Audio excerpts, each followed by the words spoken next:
This daily market report is made just for you by BrightRock, the first ever needs-meshed life insurance that changes as your life changes. Deputy President David Mabuza is back in the country after his trip to Russia, where he sought medical treatment. Mabuza landed back in the country on Wednesday morning, his office confirmed to Times Live. His spokesperson, Machepo Sedat, said Mabuza has resumed his duties. Although Mabuza is said to be back at work, it doesn't appear that he is back at his office at the Union Buildings.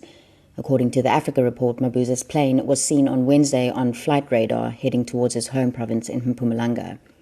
In June, Mabuza requested 2 weeks medical leave from President Cyril Ramaphosa, but ended up spending more than a month in Russia. He landed on Wednesday amid a litany of concerns from the country's citizens and political parties about his continued absence from his duties. Eskom is in talks to raise about 33 billion rand from at least 5 development finance institutions to help fund its partial exit from coal-fired power generation.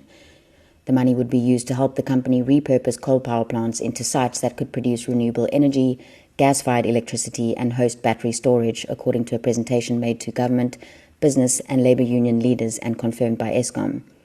Eskom and South Africa are under pressure to cut emissions of greenhouse gases and other pollutants, as parts of the country are among the world's most polluted and the utility accounts for about 2/5 of the emissions. South Africa is the world's 12th biggest emitter of the climate-warming gases, and almost all of its power comes from Eskom's fleet of 16 coal-fired plants. So far, 200 million has been secured to conduct studies into the closing and conversion of the sites, which will affect local communities that depend on them to drive the economy in these areas. A further 16.1 billion rand will form an initial facility to start the program, while another 17 billion rand has been pledged, Eskom said.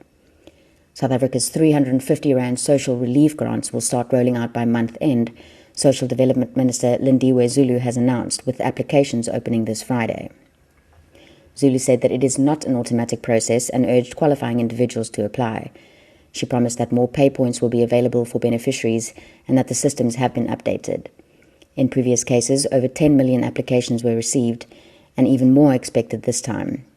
Zulu said that her department is also in the process of forming a policy to introduce a permanent basic income grant.